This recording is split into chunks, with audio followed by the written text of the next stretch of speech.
दोस्तों आज हम चर्चा करने वाले हैं सरकार की तरफ से हाल फिलहाल में न्यू स्पोर्ट्स पॉलिसी 2025 लाने की घोषणा हुई है। हाल फिलहाल में अभी तक हमारे देश में जो पॉलिसी काम करती थी वो 2001 की पॉलिसी थी। अब 2025 की नई पॉलिसी में क्या क्या चेंजेस हमको देखने को मिलेंगे, पुरानी वाली और नई पॉलिसी दोनों में क्या डिफरेंस है। नहीं तो ज़्यादातर तो हमें ये लगता है कि बस चीज़ वही है, बस उसको कहना चाहिए पेंटिंग कर दी गई है, ऑयलिंग कर दिया गया है, कपड़े नए पहना दिए गए हैं। बस यहाँ पर हम इस चीज़ को समझने की कोशिश करेंगे। कोई भी स्पोर्ट्स पॉलिसी तभी संभव हो पाएगी जब गांव देहात के बच्चे ओलंपिक में जाना उनके लिए बिल्कुल आसान बन जाए। नेशनल लेवल पर क्रिकेट खेलने के लिए कितने पापड़ बेलने पड़ते होंगे ये तो मैं बिल्कुल भी नहीं जानता हूँ, क्योंकि मैं अभी तक जितने भी लोगों से मिला हूँ, जितने भी मेरे फ्रेंड सर्किल हैं, रिलेशन वाले हैं, कभी भी कोई भी व्यक्ति ऐसा मुझे नहीं मिला जो कि कोहली के साथ में क्रिकेट खेल रहा है, नेशनल टीम में क्रिकेट में हिस्सा ले रहा है। तो फिर कैसे करके हम आगे बढ़ सकते हैं। मतलब जो रियल में टैलेंट है वो वहीं के वहीं रह जाता है और धूल मिट्टी लग जाती है, जंग लग जाती है। बात करते हैं अब न्यूज़ आर्टिकल की। तो प्रधानमंत्री नरेंद्र मोदी की अध्यक्षता में केंद्रीय मंत्रिमंडल की बैठक हुई। इसमें डिसीजन ये लिया गया कि भाई हम नेशनल स्पोर्ट्स पॉलिसी 2025 लेकर के आएंगे। इसका उद्देश्य है भारत के स्पोर्टिंग लैंडस्केप को पूरी तरह से बदल देंगे, भारत को स्पोर्ट्स का एक हब बनाएंगे। मतलब यहाँ ऐसा नहीं है कि इंडियन लोग ही बस स्पोर्ट्स की कोचिंग करेंगे, श्रीलंका के, पाकिस्तान के, अफगानिस्तान के, बांग्लादेश के लोग भी, म्यांमार के लोग आकर हमारे यहाँ पर स्पोर्ट्स की कोचिंग करेंगे। लेकिन ये कब संभव हो पाएगा? जब हम ज़्यादा से ज़्यादा ओलंपिक में मेडल जीतेंगे। यदि आप नहीं जितवा पा रहे हैं तो कोई भी हमारे देश नहीं आएगा सीखने के लिए। कुल मिलाकर के देखा जाए भारत 2036 के ओलंपिक की तैयारी कर रहा है, क्योंकि 2036 की मेज़बानी भारत में ही होने वाली है। और हम खुद मेज़बानी करें और हमारे खिलाड़ी ही खुद ओलंपिक के मेडल नहीं जीत पाए तो ये तो हमारे लिए बहुत शर्म की बात हो जाएगी। इसलिए भी शायद इसके ऊपर सरकार काम कर रही है। ये पॉलिसी 2001 की पॉलिसी को बदल देगी और भारत को एक लीडिंग स्पोर्टिंग नेशन बनाएगी। इसे बनाने में केंद्र सरकार, NITI Aayog, state government, sports federation, साथ ही साथ हमारे देश के महान प्लेयर, इसके अलावा एक्सपर्ट लोग एंड आम जनता भी इसमें भागीदार रहेंगे। नेशनल स्पोर्ट्स पॉलिसी 2025 में 5 सेक्टर निर्धारित करे गए हैं। सबसे पहले नंबर में फोकस किया जाता है वर्ल्ड लेवल पर एक्सीलेंसी स्थापित करना। इसमें क्या क्या चीज़ आ जाती है? इसमें आता है ग्रास रूट से लेकर के इलाइट लेवल तक बच्चों की पहचान करना, एकदम गांव देहात के बच्चे की पहचान करना। वहाँ से लेकर के कोई अमीर करोड़पति के बच्चे को भी हम शामिल करेंगे, ऐसा नहीं कि उसको छोड़ देंगे। बहुत सारे हम लोग कॉम्पिटिटिव लीग चलाएंगे, जैसे कि IPL चलता है। गांव और शहर दोनों में ही खेल के इंफ्रास्ट्रक्चर खड़े करेंगे। जैसे मैं अपने गांव की बात करूँ ना, तो हमारे गांव में क्रिकेट खेलने के लिए एक ठो मैदान तक नहीं बचा है। सब खेत बना डाले हैं, 1 इंच जगह भी नहीं छोड़ी जा रही है। जो छोटी मोटी नदियाँ हुआ करती थी, तालाब हुआ करते थे, किसानों ने इतना ज़्यादा ज़मीन में कब्जा करना चालू कर दिया है ना कि उसको भी सपाट बना के मिट्टी विट्टी डाल के कब्जा करके बस खेत बनाओ, खेती करो। शमशान घाट को तक नहीं बचने दिए हैं, ये हालत हो गई हमारे गांव की। तो अब जैसे कि मैं अपने गांव की बात करूं, बच्चे चाहते हैं कि भले ही हम टाइम पास के लिए खेलें, लेकिन एक ठो ग्राउंड तो हो। पहले कहीं किसी ज़माने में हुआ करता था, उस समय में खेती में कहना चाहिए उतनी ज़्यादा क्रांति नहीं आई थी, पानी के साधन नहीं थे, लोग गरीब हुआ करते थे। जब से नहरें आई हैं, सिंचाई के साधन बढ़े हैं, पैदावार ज़्यादा हुई है, तभी से बिल्कुल हर ज़मीन के ऊपर कब्जा करना किसानों ने चालू कर दिया। मतलब खेलने के लिए एक ठो ग्राउंड तक नहीं है हमारे गांव में। तो हो सकता है अब सरकार कुछ करे तो हमारे गांव में शायद कुछ सुधार हो जाए। नई स्पोर्ट्स पॉलिसी आई है, शायद कुछ दिख जाए हमें। इसके अलावा बोला जा रहा है कि coaching, training and athlete support system को हाई लेवल का बनाएंगे। साथ ही साथ स्पोर्ट्स गवर्नेंस में हम सुधार करेंगे। सेकंड नंबर का फोकस किया जाएगा, अब खेल खेल की दृष्टि से मत देखो, खेल के माध्यम से कमाई करो। इकोनॉमिक अपॉर्चुनिटीज़ को कैसे करके बढ़ावा दिया जाएगा। इसके अंतर्गत हम स्पोर्ट्स टूरिज़्म को बढ़ावा देंगे। इसका मतलब ये है IPL देखने के लिए बहुत सारे देशों के लोग आते हैं हमारे देश में। ऐसा नहीं कि खाली ताजमहल को ही देखने के लिए आ रहे हैं।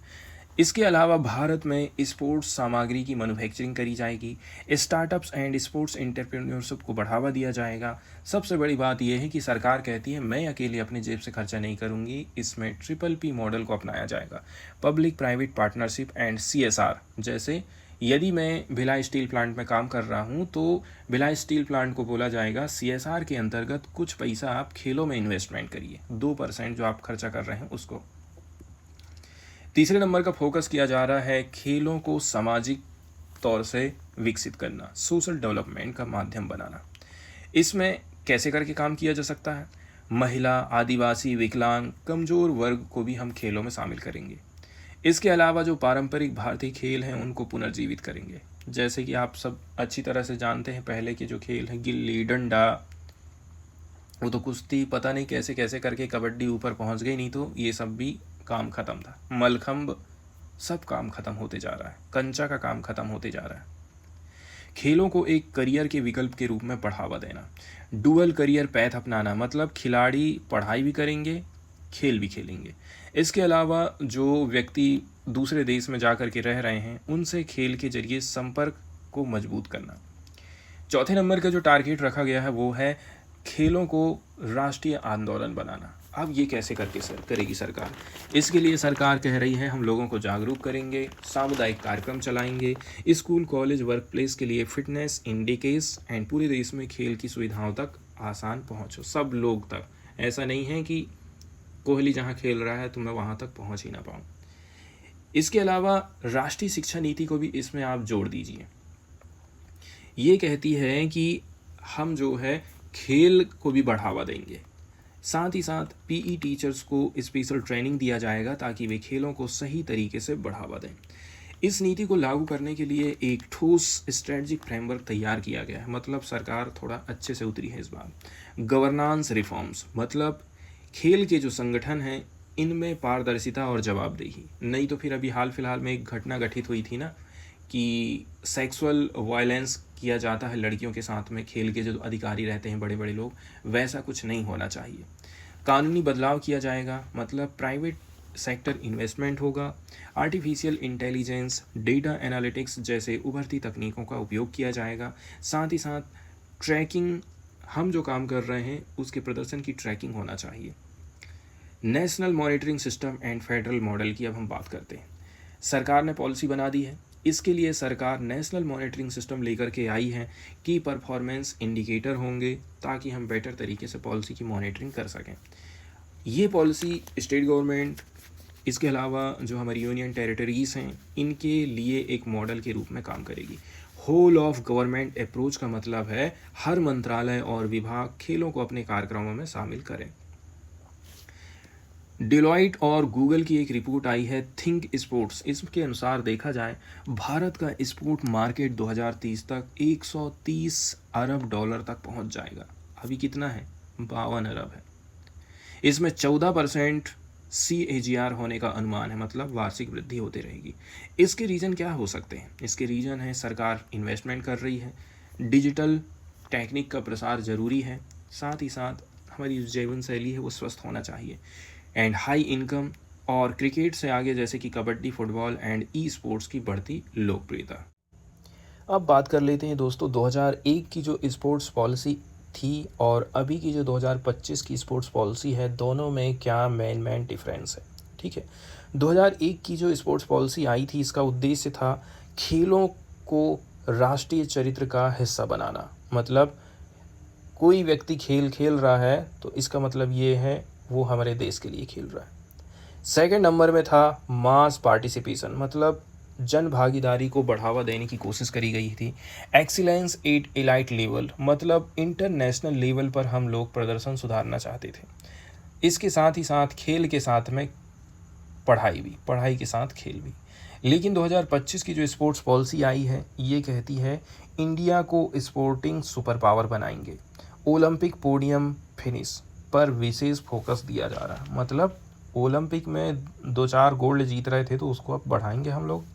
होलिस्टिक डेवलपमेंट के ऊपर बात करी जाती है, खेल को हेल्थ, एजुकेशन, रोजी रोटी एंड देश की डेवलपमेंट से जोड़कर देखा जा रहा है। साथ ही साथ technology driven and athletic centric angle को अपनाया जा रहा है। मुख्य अंतर कहने का मतलब ये था कि 2001 की पॉलिसी में मास पार्टिसिपेशन फोकस था, जबकि 2025 की पॉलिसी में elite excellence plus economy plus global branding पर जोर दिया जा रहा है।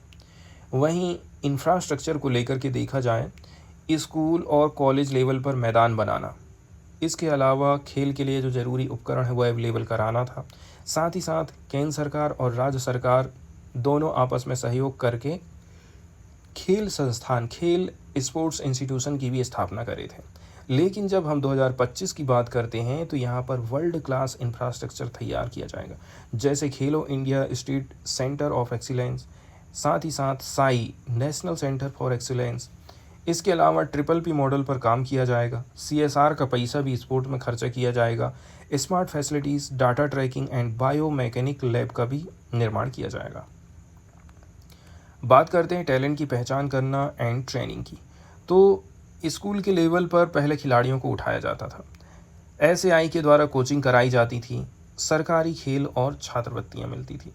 2025 AI based talent scouting tools का इस्तेमाल करता है, परफॉर्मेंस एनालिटिक्स पर आधारित है।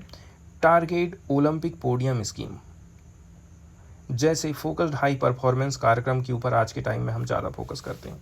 इसके अलावा फॉरेन कोच लेकर के आएंगे, हाई परफॉर्मेंस डायरेक्टर रहेंगे एंड न्यूट्रिनिस्ट की भी हम नियुक्ति करेंगे।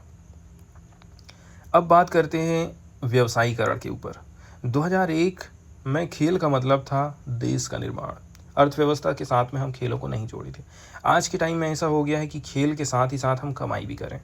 स्पोर्ट्स इकोनॉमी को बढ़ावा देना, जैसे कि स्पोर्ट्स स्टार्टअप, स्पोर्ट्स टूरिज्म, ई स्पोर्ट। इसके अलावा private investment, league and sponsorship को बढ़ावा देना।